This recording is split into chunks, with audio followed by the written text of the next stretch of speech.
행동을 바꾸려면 먼저 마음이 변화해야 한다. 많이 들어본 말이죠. 오늘 우리가 함께 살펴볼 이야기는 바로 이 말을 현실로 만들어낸 한 리더와 직원들의 놀라운 실제 이야기입니다. 박기덕님의 책을 바탕으로 그 과정을 생생하게 따라가 보겠습니다. 네, 바로 이 문장. 이게 오늘 이야기의 모든 걸 담고 있다고 해도 과언이 아니에요. 모든 변화는 어떤 대단한 기술이나 시스템이 아니라 바로 우리, 사람의 생각에서부터 시작된다는 거죠. 자, 한번 상상해 보세요. 여러분이 팀의 리더예요. 그런데 팀원들한테 우리 하루에 12시간씩 일합시다 라고 말해야 하는 상황인 거죠. 그것도 여러분의 삶을 위해서라는 명분을 붙여서요. 이게 과연 가능할까요? 믿기 힘든 이 제안이 어떻게 현실이 됐는지 지금부터 그 놀라운 여정을 따라가 보시죠. 자, 그럼 이야기의 시작으로 한번 가보죠. 시간은 2006년, 장소는 포스코 엠텍입니다. 이곳에 새로 부임한 박기덕 부소장은 과연 어떤 현실과 마주했을까요? 당시 직원분들은요, 정말 성실했어요. 시키는 일은 다 해냈죠. 하지만 딱 거기까지였습니다. 어떤 주인의식이나 더 나은 내일을 위한 고민, 이런 건 좀 부족했달까요? 그냥 매일 반복되는 일상에 완전히 젖어 있었던 거죠. 이 짧은 대화가 당시 분위기를 딱 보여주는데요. 새로운 관리자가 물었어요. 여러분, 지금 여기서 무슨 일 하세요? 그랬더니 돌아온 대답이 뭐였을까요? 그냥 이거였어요. 제품 포장하는데요. 그 이성도 그 이하도 아니었던 거죠. 그래서 이 리더가 꺼내든 첫 번째 카드는요, 업무 프로세스 개선 같은 게 아니었어요. 바로 관점을 바꿔주는 거였죠.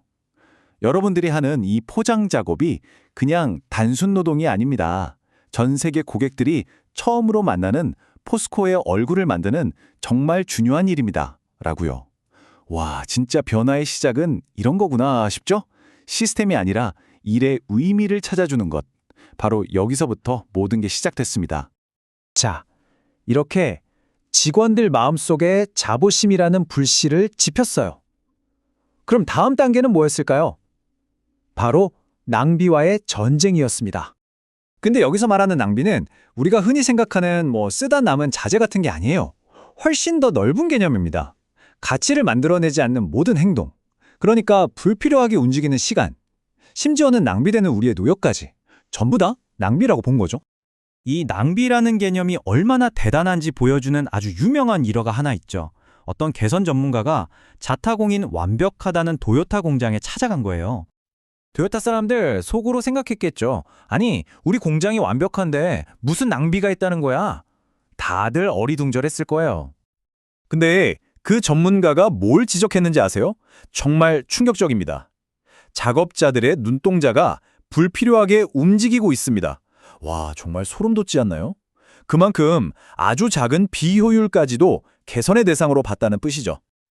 그리고 이런 생각이 포스코 엠텍 현장에도 바로 적용되기 시작합니다. 여기 사진 좀 보세요. 직원들이 이제 그냥 가만히 서서 지시를 기다리는 게 아니에요. 아침마다 지금 할 일은 지금, 오늘 할 일은 오늘 이렇게 외치면서 스스로 문제점을 찾고 개선 방안을 내놓기 시작한 거죠. 수동적인 자세가 완전히 능동적으로 바뀐 순간입니다. 자, 이제 분위기가 좀 무르익었죠? 지금부터가 이 이야기의 하이라이트입니다. 정말 가장 파격적이고 가장 논란이 많았던 제안으로 들어가 볼게요. 자, 이 표를 한번 같이 보시죠. 회사가 직원들 앞에 두 가지 선택지를 내놓은 거예요. 왼쪽은 기존의 8시간 근무 시스템, 오른쪽은 새로운 12시간 근무 시스템입니다. 언뜻 보면 일하는 시간이 8시간에서 12시간으로 늘었네? 싶죠. 근데 진짜 중요한 건 그 밑에 있어요. 연간 총 근무 시간은 오히려 줄어들고요. 무엇보다 연간 쉬는 날이 48일에서 무려 190일 이상으로 늘어납니다. 이건 거의 4배 가까이 늘어나는 거잖아요.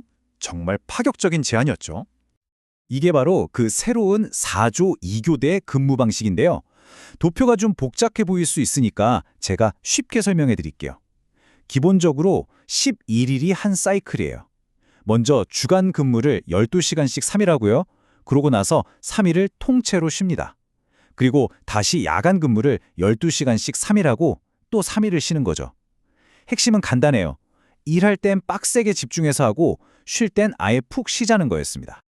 당연히 직원들의 반발이 엄청났습니다. 특히 연세가 좀 있으신 분들은 내 나이가 50인데 하루 12시간 일하라는 건 그냥 죽으라는 소리 아니냐면서 내가 퇴직하고 나서나 바꿔라 고까지 하셨대요. 사실 너무나 당연하고 또 인간적인 반응이었죠. 하지만 리더는 포기하지 않고 계속 설득했어요. 이 변화가 단순히 회사를 위한 게 아니라는 점을 강조했죠. 이건 여러분의 삶의 질을 위한 겁니다. 이렇게 쉬는 날이 많아지면 가족과 시간도 보내고 자기 개발도 할 수 있습니다. 더 이상 단순한 노동자가 아니라 스스로 생각하는 지식 근로자로 성장해야 합니다. 길어진 노후를 준비할 기회이기도 하고요. 이렇게 변화의 이유, 즉 왜 이걸 해야 하는지를 명확하게 제시해 주는 게 리더십에서 얼마나 중요한지 다시 한번 느끼게 되는 부분이죠. 이렇게 팽팽하게 맞서던 분위기가 바뀐 결정적인 계기가 있었어요. 바로 다른 공장으로 견학을 갔을 때였습니다. 근데 그곳에서 평범한 농촌 아주머니들이 스스로 작업 환경을 개선하고 막 기계에 대해 공부하면서 열정적으로 일하는 모습을 본 거예요. 이게 직원들한테 엄청난 충격을 준 거죠. 이 경험이 직원들 마음에 큰 돌을 던졌습니다. 그리고 마침내 이야기의 마지막 장이 열리게 되죠. 여기서 정말 영화 같은 반전이 일어납니다. 외부에서 자극을 받은 직원들이 드디어 스스로 움직이기 시작한 거예요. 회사가 시킨 게 아니고요. 직원들이 자발적으로 서명 운동을 해서 우리 공장 전체에 12시간 근무제를 도입해 주십시오 하고 청원서를 낸 겁니다. 정말 놀랍지 않나요? 이 타임라인을 보시면 이 모든 게 하루아침에 벌어진 일이 아니라는 걸 알 수 있어요. 2006년 3월에 처음 논의를 시작해서 시범 운영도 거치고 직원들이 청원서를 낸 게 2007년 9월이에요. 무려 1년 반에 가까운 시간 동안 충분히 소통하고 또 직원들 스스로 확신을 가질 때까지 기다려준 거죠. 진정한 변화에는 이런 과정이 꼭 필요한 것 같습니다. 물론 막상 제도를 바꾸고 나니 처음엔 정말 힘들었습니다.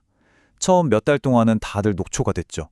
하지만 이건 우리가 선택한 길이다라는 그 마음, 그 목적의식이 이분들을 버티게 해준 겁니다. 그리고 서서히, 아주 서서히 새로운 시스템에 적응해 나가기 시작했죠. 그리고 마침내 이런 결과를 만들어냈습니다. 이 사진들 좀 보세요. 직원들 표정부터가 다르잖아요. 소통과 신뢰를 바탕으로 한 펀, 즉 재미있는 직장 문화를 스스로 만들고 있는 모습입니다. 예전에 그저 시키는 일만 하던 수동적인 개인들이 아니에요. 이제는 자신의 미래를 함께 만들어가는 하나의 멋진 팀이 된 거죠. 이 이야기는 결국 우리 모두에게 하나의 질문을 던지는 것 같아요. 우리도 늘 하던 방식, 이게 정답이야 라고 믿어왔던 어떤 습관 같은 게 있잖아요. 어쩌면 바로 그 익숙함이 우리의 더 나은 미래를 가로막고 있는 건 아닐까요? 오늘 이야기가 여러분의 삶에서 바꿔야 할 마음은 무엇인지 한 번쯤 돌아보는 계기가 되었으면 좋겠습니다.